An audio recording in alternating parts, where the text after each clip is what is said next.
Alright, please hold your device. Okay, so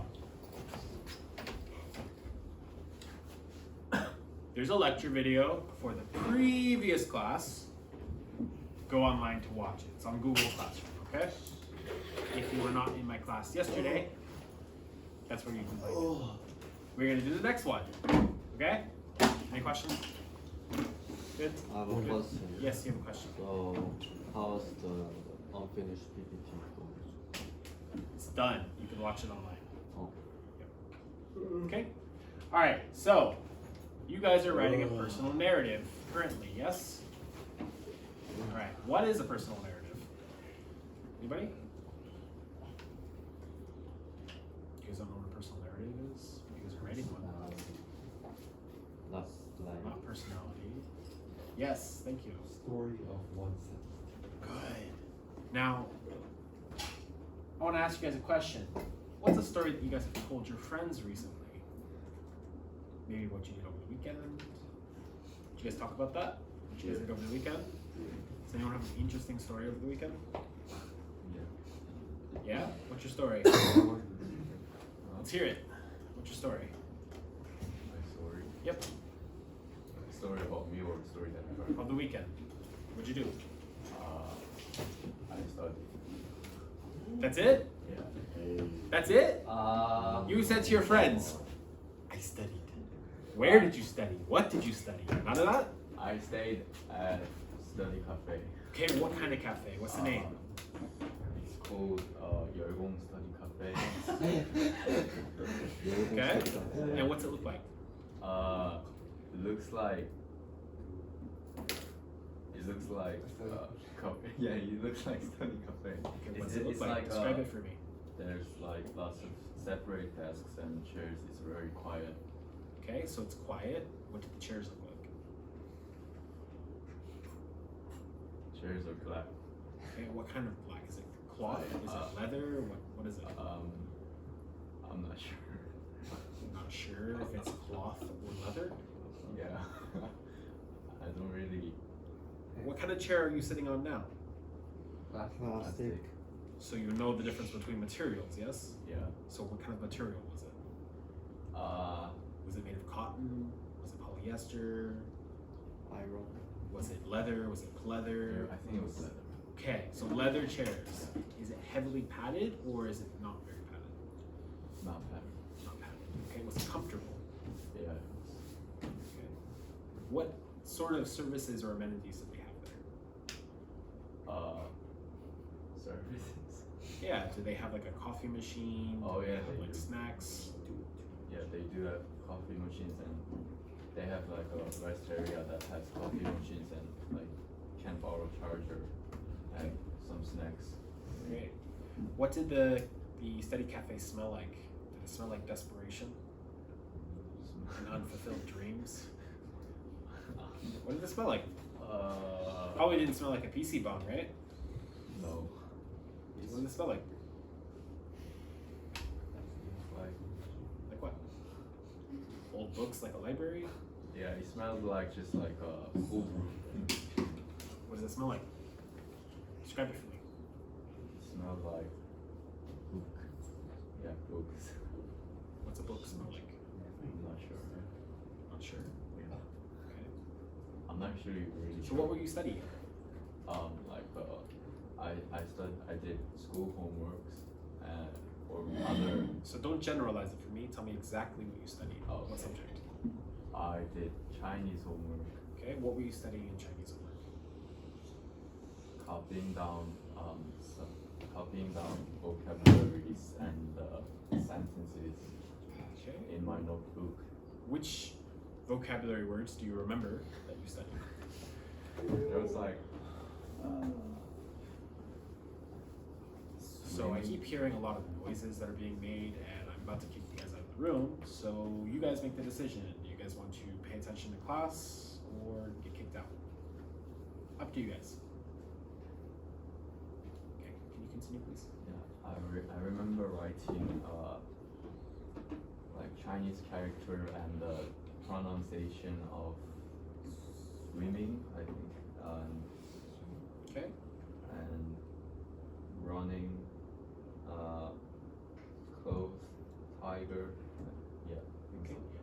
ask you a question. Chinese is very hard to learn. How did you memorize those particular symbols? What kind of story do you tell yourself when you see that? Does it look similar to something? Actually, for me, I just keep writing until I memorize. Okay. So how can you tell the difference if you look at it again? You may have memorized it, but what's it look like? Can you describe it for me? The Chinese character. Whatever one that you want to talk about, tiger or what's it look like?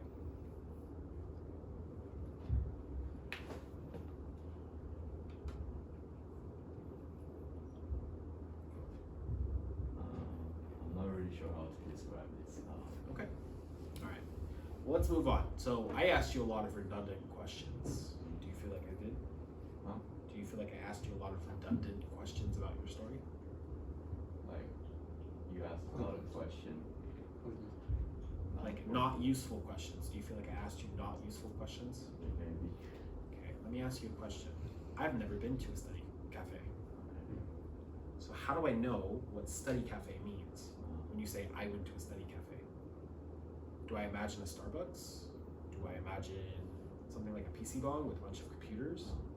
What's it look like? Right? You didn't describe that for me.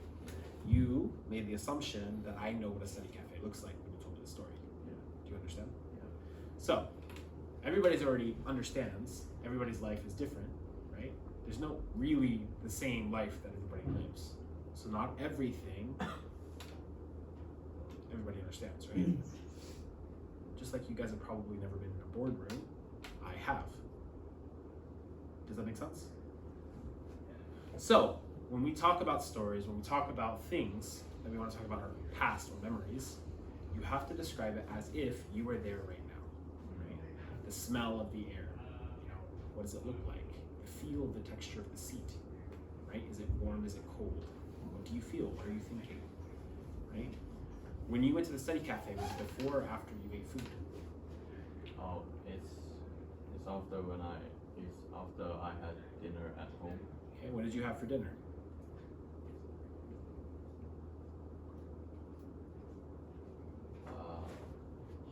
I had. Was it spicy? Was it not spicy? I had. Oh, sorry. Okay, so it was greasy, right? Yeah. Now, does that greasiness make you study better, or did it give you an upset stomach? Something like that, right? So you can say, as I was sitting in the study cafe studying Chinese characters, my stomach felt queasy because of the greasy samgyeopsal that I had for dinner. Do you understand what I'm getting at? Yeah. So the way that we describe it has to be kind of a longer story, and the details and small things that we overlook in our daily lives have to be added to it to give context of the environment and what you were experiencing while you were there, right? Does everybody understand that? Okay, so why do you tell this story to your friends? Why did you say I went to a study cafe over the weekend? What's the point of it? Obviously something you experienced, but why did you say it to your friends? Because one of my friends asked me, what did you do over the weekend? Or sometimes teachers ask me. Okay, so let me ask you, why did they ask you? What is the motivation behind the question?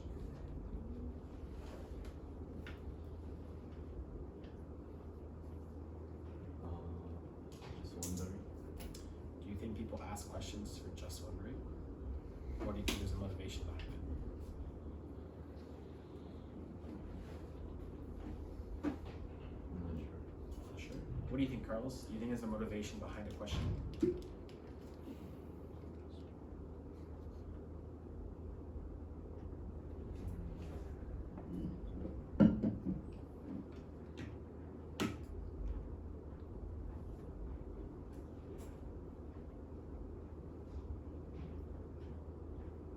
What do you think, Alex? Do you think there are motivations behind questions? No motivations? So when you ask someone for their phone number, there's no reason why. You just want to look at the numbers. If a girl or boy, like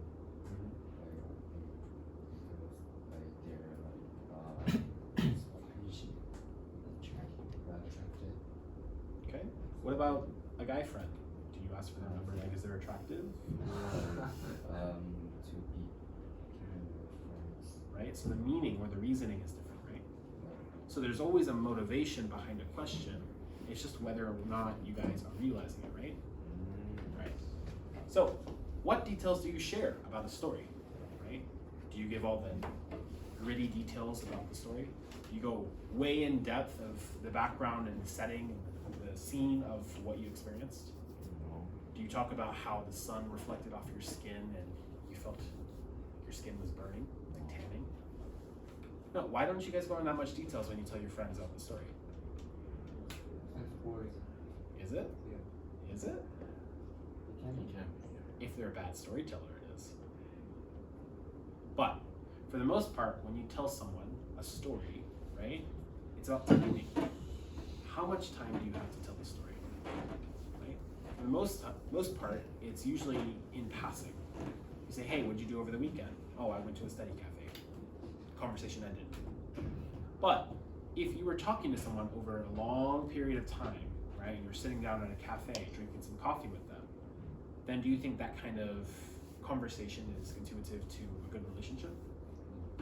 Probably not. You might want to go more in depth, right? So the amount of details matters, right? You guys could probably write 10 or 20-page narrative essays about a particular moment in your life, but you can also write a 1-page or even 1 paragraph, correct? It's the amount of details that you add into it, but the more details that you add, what happens? Get long. It gets longer, yes, but what happens to the person that's receiving the story? Boring. Not quite. What happens to them when you read a book, for example? They can get the full picture. They get the full picture, right? Not just the small context, but the overall picture, right? We're gonna go over some examples later in the lecture, but you guys will see that details matter when we're talking about backstory for the reasoning and the overall reason that the story takes place, okay? All right, so how you make your friends react to your particular story matters a lot to you as well as to them, right? If you just say, oh, I just went to the study cafe, what is the emotional response that your friend is supposed to do? Oh, really? Cool. What was the point of the conversation? To brag. To brag? That's not a bragging, right? That is probably what? Conveying information, correct? If you were bragging, you would say, wow, man, I really went to this amazing hotel with this really fancy fountain that was shooting up water everywhere. It was really cool. It was also very expensive. Something like that. That would be bragging, correct? So that kind of story, there's an intention and an emotional response you're looking for when you're telling it, right? Is everyone good so far?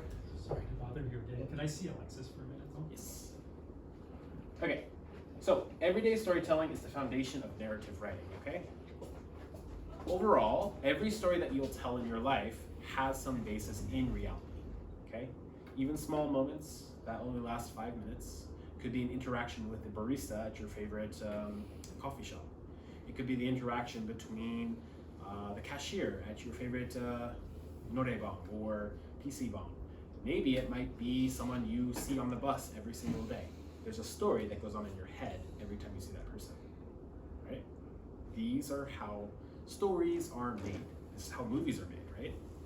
We take a concept of a story that comes from our own life and we relate that and explain it in enough detail for someone else to get the full picture, right? Now, is this relevant to you guys? Some of you, yes. Others, maybe you don't care too much, right? But who does care? Or why should you care? College applications are looking for the overall picture of who you are as a person, right? And how you interact in your daily life is what they're trying to figure out. Are you someone who is very kind? Are you someone who helps others? Are you someone who is dedicated to a particular craft, right? If you're really interested in being a computer software engineer, right, you might be coding on your weekends after classes. You might be trying to watch YouTube videos about this, right? This seems boring to you guys now, right? But when you're trying to explain this, who you are to someone else, it becomes really important, okay? Conveying a story is really important in every aspect of life, whether it's professional, whether it's academic, whether it's personal, right? Just telling your friends about a crazy story that you had over the weekend or a crazy party that you went to. You guys understand?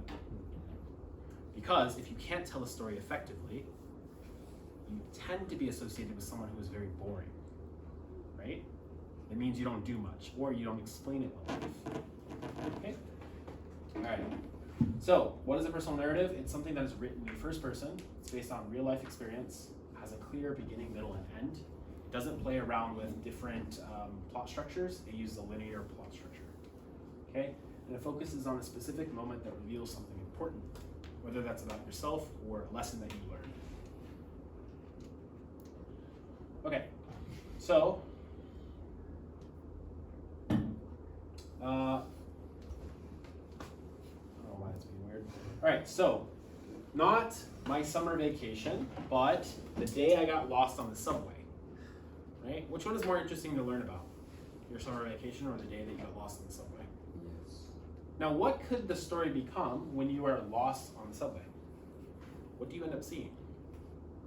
Drama. Huh? Drama. Drama, sure. What else? Maybe not a movie, right? But your life might be like a movie. Like, for example, if you got lost on the subway and you got off on a different stop and you bumped into a girl who was just happening to go out the door the same as you, and then you meet, you exchange numbers, right? This is a story that could progress from this, right? But if you just say, my summer vacation, does anyone want to learn about that? Maybe. But it's not very exciting, right?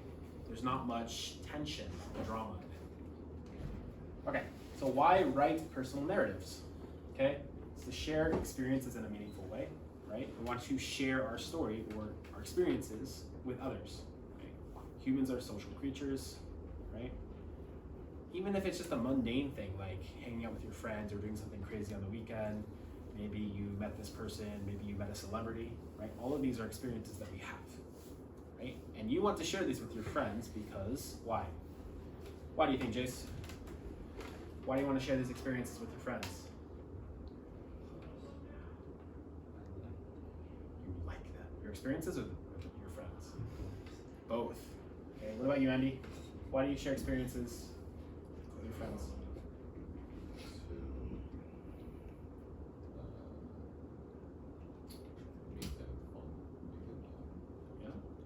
Maybe make them laugh, make them feel emotion towards something that you were sharing, right?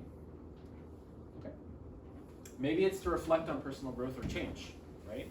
Maybe you're reflecting on something that you did and how you have come from one thing to another, right? You reflect on this. Another one is to connect with readers emotionally, or not readers, maybe your audience or your friends, right? You want to connect on an emotional level, right? Whether your story is sad, you want them to empathize with you and share in your sadness and make you feel better, right? Or maybe you want them to roast you in order for you to get a laugh out of it. Does that make sense? Mm-hmm. So there's always a reason why we tell stories. Good? Okay. Maybe to practice voice or storytelling. So maybe you tell your friends stories in a very unique way in order to practice your storytelling. Does anyone have any jokes? Of what? Just a joke, any joke. Why do you tell jokes? To make it fun, right? Jokes are essentially a story, yes? At least the really good jokes come from a story. And it sets a narrative, and we follow that narrative until you get to the punchline. And when you get to that punchline, you get an emotional reaction, correct? Yeah. Right, so what are some key elements of a strong narrative? Okay? Voice is authentic, it sounds like you. Okay? Detail and description, senses, sight, sound, touch, taste, smell. These are really important for someone to be able to see themselves in that particular setting. Does that make sense? Yeah. So if you're not transporting the person that's listening to a particular setting that you are in, then you're not telling the story correctly, right? If they're not experiencing the story the same way that you experienced it in your life, then there's not enough emotional impact in the same way that you were, right? You guys ever told a story to your friend where you thought something was really funny, and they're like, I don't get it, it's not funny. You guys ever done that before? Where you had a feeling that something was very funny, but you weren't able to convey it as if it was funny, and why you laughed, right? There's a reason. They don't have the background information. You didn't describe it detailed enough for them to get the concept of why it matters. Does that make sense? So, let me give you an example. You hang out with your father. So you say, on the weekend, I hung out with my father. And your friend goes, okay, cool. You hung out with your father. Yay. It's not enough emotion, right? I finally hung out with my father after 5 years of him being assigned to another country. I haven't seen him in that long. Our reunion was quite strong, to say the least. Now, there's an emotional connection, right? Because now you're associating your father with your own life, and if you were far away from your father for that long, right, you might feel something, like tension, right? So, background information matters a lot, especially in a story. Especially if you want to give that person an emotional response to it. Okay? Conflict or tension, so something like I just said, there was a problem or choice or surprise. Maybe the tension was your father was so far away that the reunion was a little bit tense because maybe you were estranged for a while. Maybe you're upset with your father because you feel like he abandoned you. Something like this. Do you guys understand? Okay, reflection. What did you learn? How did it change you? After the reunion with your father, what did it change? Did you become better? Did you become worse? Did you reconcile? Did you spread apart? Right? Do you guys understand this? All right, so we're gonna go ahead and read this. This is a personal narrative example, fishing with my father. Who wants to read the first paragraph? All right, go ahead. I still remember the morning and the cool, damp, and heavy with the smell of the lake. My father shook me awake before the sun had even risen. His voice loud but excited. Come on, we'll catch a big one today, he said. I was groggy, but the promise of being on the water with him pulled me out of bed faster than any of them. Pause. Don't read any of the extra ones. Let's look at this first paragraph. What do we know about this person? Anything? Nothing. But what do we know about the relationship between the father and son? Yes, most people have fathers unless there was a tragic accident or something of that sort. Maybe a good relationship. Now, do you think this is a very important event for him or not? Does it feel like it's something they do regularly or something that's once a year? Do you question whether or not his father is so busy that he doesn't have time for him usually? And this is their once a year fishing trip. We don't know, right? So we're gonna get to that in a second, but I want you guys to keep that in the back of your mind and ask yourself questions as we go through the story. Who wants to read the second one? Go ahead. The boat rocked gently as we pushed on the dock, the oars dipping into the dark water. I tried to mimic my father's calm strokes, but my paddling splashed noisily. He laughed, not in a mean way, but in a way that made me feel like I was part of something special. For a while, we sat in silence, watching the mist curl off the surface of the lake. I remember how big his hands looked compared to mine as he threaded the worm onto my hook, how steady and sure they seemed. Alright, so this paragraph, do we know anything about this lake? Does it tell us anything about the lake? No. It doesn't tell us anything, right? So we're missing a lot of details. Is this a lake that they usually go to? Is this something that their family goes to every year? Is this lake at a dam? Is it in the middle of nowhere? Is it in a forest? A lot of these things help to set the ambience and the setting, the scene, right? The tone and the mood, the atmosphere, right? All right, third one. Diane, can you read it? When my line finally talked, panic set in. My arms trembled, the rock bent, and I thought for sure I would lose it. But my father placed his hand on mine, steadying me. Easy, he whispered. Together we pulled the fish, a small one, nothing impressive. But to me, it might as well have been a trophy. Okay. Now, what does it mean someone helps you but doesn't take over? Has that ever happened to you guys? Maybe you have an older brother or maybe a friend who is showing you something and you try it for the first time and they say, wow, you're really bad at this, let me do it. Anyone ever had that happen to them before? It's okay to say yes. It's common experience. This tends to happen when people are not trying to help you, but rather they're getting frustrated at your lack of ability. But in order for you to get better, you have to keep doing something and try something, right? So a father who does that, who gently guides you, right? What does this say about the relationship between the Father and the Son? What do you think, Anthony? What's it say? Good is not enough. Give me more. Pay attention. Okay. What is the relationship between the Father and the Son based on this concept that the Father was gently guiding him instead of taking over? What does it say?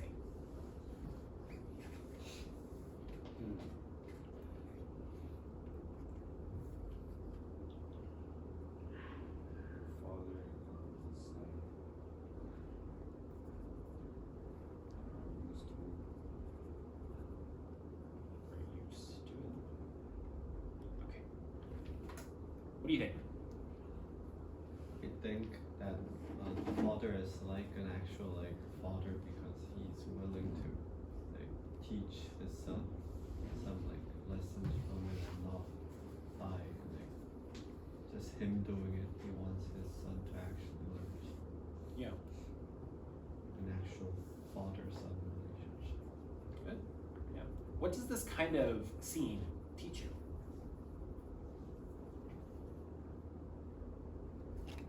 Confidence in yourself.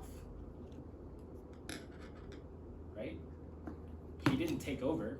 He said you could do it. You got this. And then he did it. Right? If someone always takes over for you or says you can't do things, what do you lack in yourself? Confidence, right? Lack of confidence generally equals lack of self-esteem, right? You feel like you're bad at something, so someone always has to take over. Okay? Alright, last one. Maxim, you're up. Last one. That day, I didn't just catch my first fish. I learned what it meant to have someone believe in me, to guide me without taking over. Looking back, the memory is less about the fish and more about that moment of trust between us. The quiet way my father taught me that I didn't have to be strong on my own. Okay. So this is a pretty full fleshed out story, do you guys think? Do you guys think it could be improved? How can we improve it? What do you guys think? Is there a way to improve it? Let's go over it. Okay, so first off, you need a hook in your story, right? You need to draw the reader in or the person in. So usually it's some sort of inspiring something that makes people emotionally attached to the character of the story. So you have the hook, waking up to go fishing, right? So before the sun had even risen, he was woken up. Why was he woken up? Why was he shaken awake, right? Excited voice. Oh, is it Christmas? What's going on? We don't know. So, you guys understand? We're trying to see what happens next. All right, now we have the background, right? We need the setting, the scene at the lake, in order for the story to make sense. Okay, so we break it down, okay? Then we go to the event, struggling to catch the fish. Are you in class? Are you in class? No, I'm not in the class, but you told me to do today's meeting. If you're not in the class, then next time. The schedule meeting. Yes, you need to schedule during class. When you're in my class. Oh. Yeah. So next time you're in my class. Oh, Okay. Alright. So the event, struggling to catch the fish, right? This is something that's leading up to something, right? I can't do it. I think it's gonna break, right?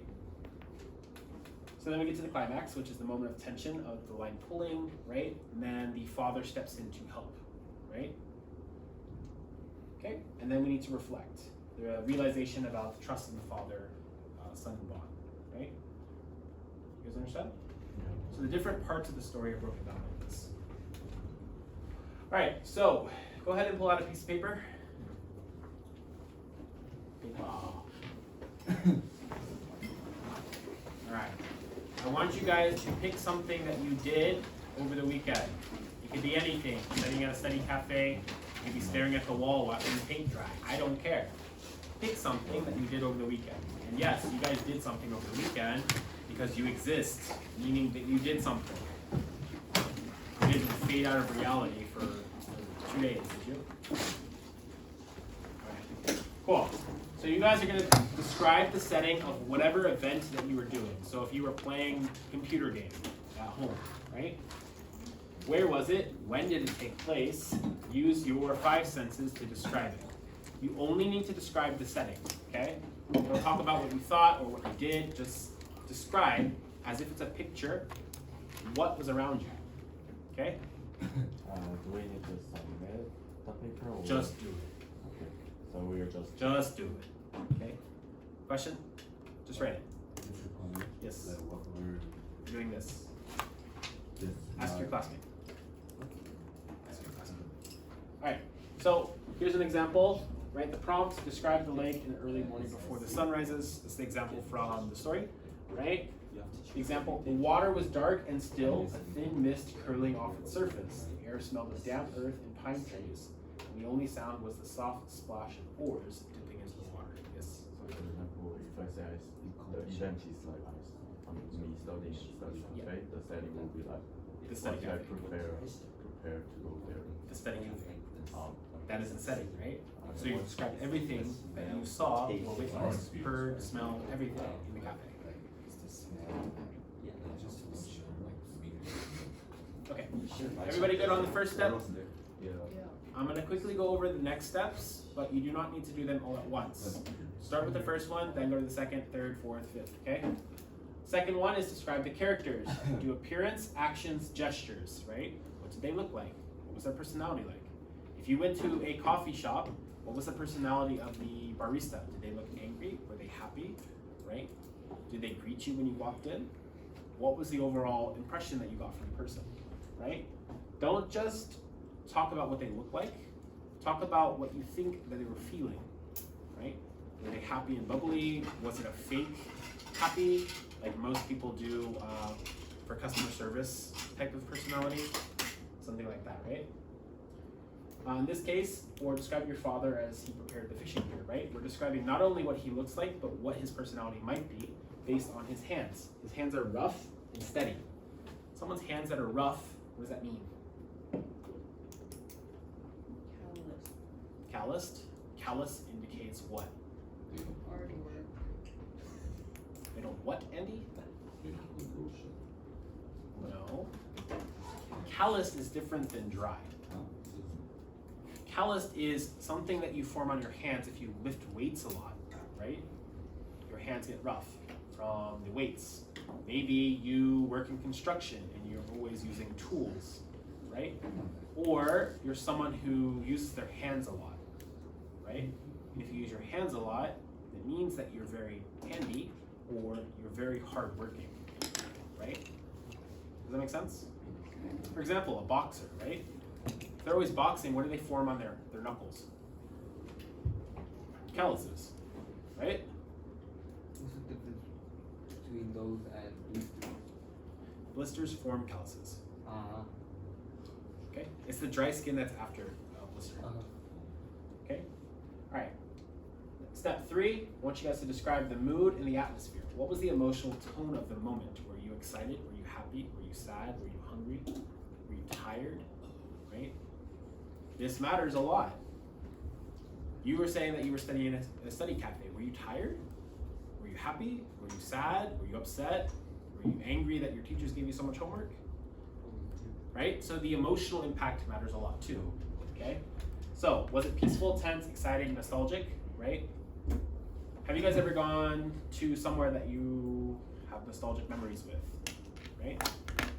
Maybe the first spot that you had a date with your boyfriend, girlfriend, ex-boyfriend, ex-girlfriend, or whatever it is, right? There might be some memories that you feel are nostalgic, right? For me, if I go back to my school in the United States, I would feel nostalgia from all of the memories that I had by being there, right? Does that make sense? All right, step 4 is inner thoughts and emotions, okay? We want to think about what the person was feeling or thinking about, right? Because as a reader or the listener or a story, we don't know what you were thinking. We don't know what you were feeling. You have to tell us, right? So you can say, I was thinking so much about why do we need to study Chinese in school. Like, it's a language that we don't really need in society. And so therefore, I feel like this study was very difficult. And why do I need to take it? I feel like it'd be better spent studying something else, right? If you feel like that, you have to say it. That might be your perspective on the world, but no one knows unless you say it. All right, final step is to combine them. Once you have all four together, it fully creates a story that a reader can follow, okay?